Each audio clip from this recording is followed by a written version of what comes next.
que havia de errado dentro da Boate Kiss? Quantas pessoas cabiam lá dentro? E o que poderia ter evitado a tragédia? Em busca dessas respostas, nós chamamos um especialista em gerenciamento de risco, conversamos com pessoas que estavam lá e com quem conhece bem a casa e construímos uma réplica da boate em tamanho real, com base nas informações das plantas do imóvel. O que há por trás dessa fachada? Essa é a planta mais recente da Boate Kiss, que consta na Prefeitura de Santa Maria. Ela é de 2009, mas sofreu alterações, como esta de 2011, que modificou a área da pista principal. Desde então, outras reformas foram feitas, sem conhecimento das autoridades. A partir de depoimentos de pessoas que conhecem bem a boate, o Fantástico atualizou a planta e construiu uma cópia fiel, usando as mesmas medidas. Era assim a Boate Kiss na noite de 27 de janeiro de 2013. Com essa reprodução, a gente vai ter a oportunidade de entender por que tanta coisa deu errado naquela noite. E mais, a gente vai poder mostrar que medidas simples são capazes de evitar uma tragédia como a de Santa Maria. Foi por isso que a gente chamou aqui o professor Moacir Duarte, que é especialista em gerenciamento de risco e planejamento de emergência. A Luciene e o Marcelo, que estavam lá na noite de 27 de janeiro e conseguiram escapar. E a Vanessa, que foi Relações Públicas da casa por 2 anos e conhece detalhes da infraestrutura. Entrando, a gente tem uma dimensão bem real do tamanho da casa, né? Eram 23 metros de fachada por 26 metros de profundidade. E para entrar, a gente precisava passar por essa grade aqui primeiro. E aqui ficava a bilheteria, né, Vanessa? Onde as pessoas pegavam as comandas e tinham que passar por aqui. E só então chegavam na porta, que foi onde a gente viu aquelas cenas dos bombeiros tentando resgatar. E também as pessoas tinham saído tentando resgatar as pessoas que tinham ficado para trás, né? Deixa ele sair! E quando a gente chega aqui, professor, tem mais uma grade na frente dessa porta, né? Essa posição dessa grade aqui, na verdade, ela inutiliza as aberturas, tanto dessa porta quanto externa. Você olha, tem 2 metros de porta aqui, mas, na verdade, o espaço disponível para a passagem das pessoas é esse estreito aqui e esse outro onde você está posicionado. A gente percebe aqui, ó, uma largura que não é o suficiente para passarem 2 pessoas ao mesmo tempo. Então, essa colocação aqui, sem dúvida, foi responsável por um grande retardamento da saída. Essas imagens mostram como ficou este espaço depois do incêndio. Aqui, segundo os bombeiros, cabiam 691 pessoas. Como é que essa conta é feita? Essa conta é feita descontando todo o espaço do interior da casa que não é ocupado pelo público, ou seja, deixando só a área onde o público realmente fica. Essa área do bar, por exemplo, é descontada, a área da sapelaria, dos banheiros, a área do outro bar, dos cercados. E aí, quando você tiver só a área restante, isso é para público em pé, dividido por 0,4 metros quadrados. E aí você acha o número de pessoas da casa. 0,4 metros quadrados é o espaço necessário para que uma pessoa de 70 quilos fique em pé sem que ninguém encoste. Vanessa, você trabalhou aqui por muito tempo e era responsável pela impressão das comandas. Quantas comandas vocês imprimiam por festa? Então, tinha 1000 comandas impressas por festa, mas além dessas 1000, a gente também guardava de 200 a 500 para se houvesse mais, pois era dito que a capacidade da boate era de 1.200 pessoas. Então aquelas filas todas que a gente vê em fotos na porta da boate, todo mundo que estava na fila entrava? Sim, normalmente sim, não deixava ninguém para fora. Vocês estavam lá domingo passado, quantas pessoas vocês estimam que tinha lá naquela noite? Ah, mais de 1000. Tava tudo cheio. Eu entrei há 1 hora e já tava cheio aqui, lotado.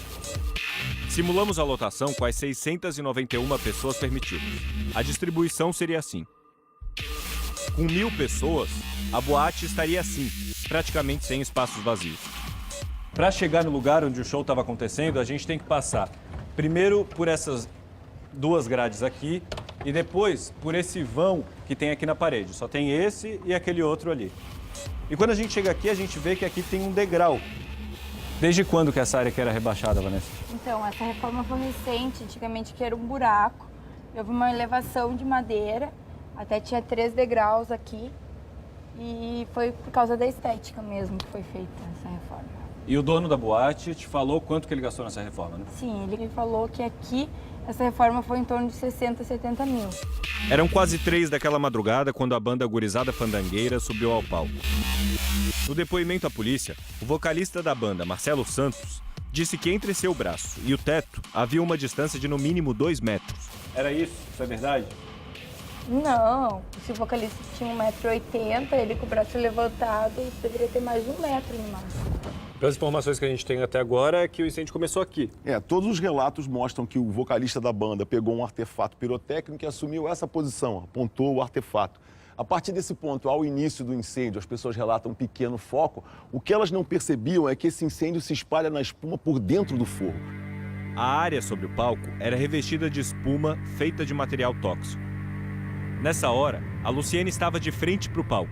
Daí o segurança alcançou o extintor para um deles, eles romperam lá, tentaram por 1 ou 3 vezes apagar e nada. E daí você resolveu fugir? E daí eles tentaram com o extintor, não conseguiram, começaram a jogar água, né, para cima para ver se... Só que as pessoas que estavam por ali, eles continuavam ali dançando, ninguém nem percebeu. E daí eu peguei e saí daqui com a minha amiga e digo, não vai conseguir apagar esse fogo mais. E aqui cheio de gente? E aqui cheio de gente, a gente com dificuldade de passar aqui. Daí eu lembro que a gente subiu aqui, esse degrau é complicado. A gente veio e daí quando eu cheguei ali, acendeu um estrondo, né, apagou as luzes. E aí tava uma escuridão, a gente veio por aqui, se esbarrando nessa grade aqui, porque tava muito cheia aqui, toda essa parte aqui. E daí quando a gente chegou mais ou menos aqui, assim, já tinha uma multidão ali, pedindo pro segurança abrir a porta. E daí ele falou assim, não, tem que pagar a comanda primeiro antes de sair. E daí o outro segurança foi, deu uma voltinha aqui, viu e disse assim, libera a porta que é fogo mesmo. Daí eles abriram a porta, a gente veio aqui, uma multidão aqui, passamos imprensado aqui, daí a gente viu, passou daqui e conseguimos sair. Essa grade aqui atrapalhou também? Essa grade aqui atrapalhou, a gente tropeçou aqui, muita gente tropeçou aqui nessa grade aqui. E depois que vocês saíram, o que vocês viram atrás? E daí, quando a gente saiu, que eu olhei, a gente olhou pra trás, a fumaça já saiu nessa porta aqui. Aquela fumaça preta, horrível. Não dava pra ver mais nada. Não dava pra ver mais nada, tudo escuro. Na hora do incêndio, Marcelo estava no mezanino, de frente para o palco. Marcelo, daqui dessa área VIP, o que você viu? Eu vi um pequeno fogo na frente do palco, um cara com o extintor tentando apagar e as pessoas correndo e eu parado, porque eu achei que o fogo ia ser controlado. E nisso o DJ virou e eu tava parado aqui.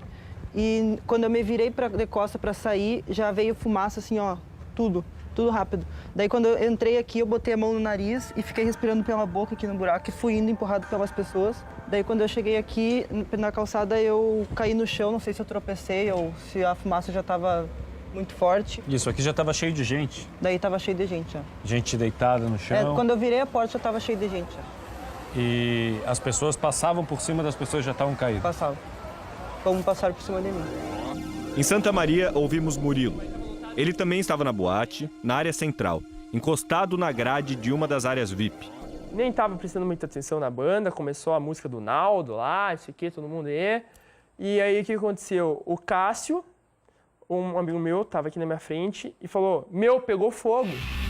Nós convidamos o Murilo para estar na reconstrução da Boate Kiss, mas ele não foi autorizado pelos médicos a viajar. E a gente foi assim, tá todo mundo indo, vamos no tumulto. E foi indo no tumulto. Quando eu percebi, bum, bati na grade.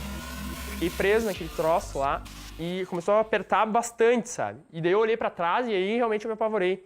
Porque eu olhei e tava a boate inteira atrás de mim, pressionando pra sair. E daí eu comecei a falar, não, tem uma grade.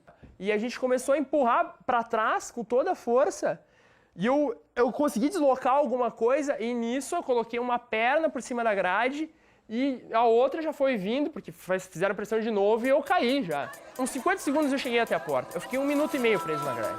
Na hora do incêndio, também havia muita gente na segunda pista. Eu, se estivesse lá, eu teria certeza que eu não teria a menor ideia do incêndio. A fumaça que começa no teto, ela é diferente da fumaça que começa no chão, por exemplo? Sim. Quando você tem um fogo que começa no chão, do bico da fumaça, da chama, sai a fumaça, ela se espalha pelo teto.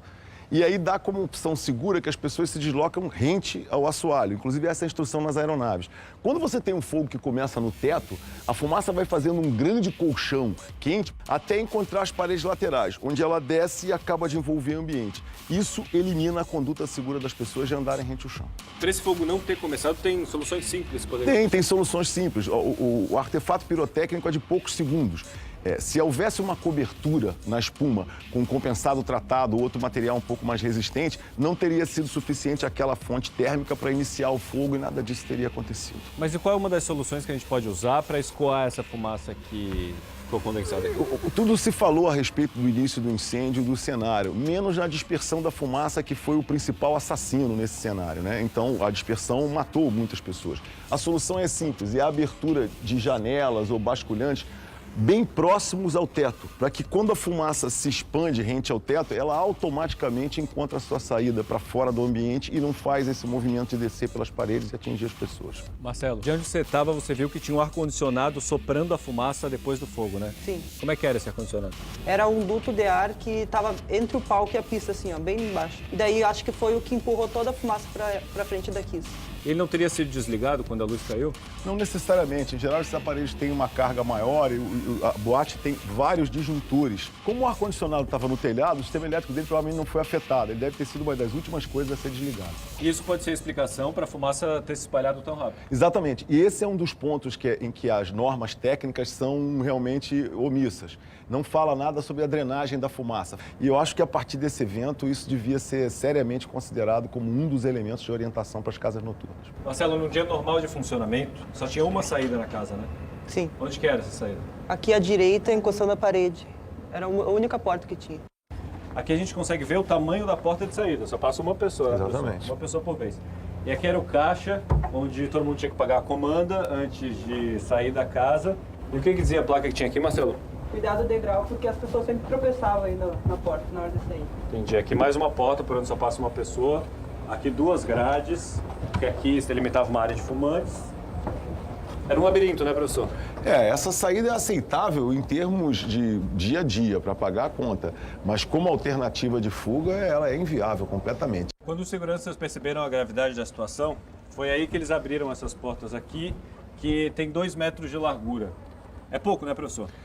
Para o fluxo que se espera, considerando que é a única saída, essa largura é muito pouco para a quantidade de pessoas que foi admitida na casa. O que a multidão faz aqui é um funil, né, professor? Exatamente, que é o que é condenado pela norma de emergência. As pessoas têm que, ao sair, permanece constante a largura para manter o fluxo ou alarga, jamais estreita. Numa situação dessas, o que acontece com as pessoas? Nessa situação, quando as pessoas estão muito próximas umas às outras e forçando a passagem pela pressa, quando alguém empurra pelas costas, a reação natural de equilíbrio seria você abrir a perna para frente. Como isso não pode acontecer porque a pessoa está colada em você, você se apoia nas costas da pessoa à sua frente. Uma vez caindo, ela se torna um obstáculo que as pessoas não veem e a pessoa não consegue simplesmente se levantar. E como que isso seria resolvido aqui? Nesse caso, a retirada dessas grades e a retirada de todas as grades que são depois dessa. Você pode ampliar as saídas, quer dizer, fazer algumas modificações, substituindo as paredes por portas de correr aqui e ali, você aumentaria consideravelmente a saída. Existe a necessidade da sinalização de emergência orientar uma rota e não apenas uma plaquinha onde é a porta de saída. Essa sinalização ela pode ser luminosa, independente na parede, mas a mais eficiente no caso de fumaça é localizada no piso. Aquelas luzezinhas embutidas no piso que vão traçar, marcar o caminho para que as pessoas não percam a orientação. Muitas pessoas que estavam aqui comigo, inclusive eu ia também para lá, porque foi a primeira vez que eu vim aqui, eu não sabia muito. Daí muitas pessoas correram para lá achando que era uma porta de saída. Tinha uma luz que era, acho que do banheiro. Esses banheiros ficavam nessa área da boate. Eles tinham janelas para a rua, que foram cobertas por um revestimento de madeira. Essas janelas ficaram visíveis quando pessoas desesperadas começaram a marretar essa parte da fachada. Quando existe uma situação de pânico, que as pessoas não estão mais se orientando por decisão, qualquer pessoa que se mova rápida em uma determinada direção parece aos demais que sabe o que está fazendo. E todos vão atrás dessa pessoa. Chama-se aí efeito manada. A minha irmã, ela saiu e gritou, o pessoal tendo pro banheiro, ajuda. E daí, quando ela percebeu que um amigo nosso, que era caixa, não tinha voltado, não tinha saído, ela voltou para dentro para buscar ele. Encontrando esse pessoal, ela deve ter ficado ali dentro mesmo, por causa da fumaça. Ela desmaiou e encontraram o corpo dela pela entrada. A Letícia, irmã da Vanessa, era funcionária da boate. Ela estava na bilheteria no momento do incêndio, muito próximo da saída. Mas ali não havia uma porta que desse para a rua. Para sair, os funcionários tiveram que pegar o fluxo dos clientes. Morreram porque eles não conseguiram fazer a volta Eles acabaram encontrando todo esse pessoal que ou corria para aqui ou que corria para o banheiro, né? Eles ficaram trancados ali.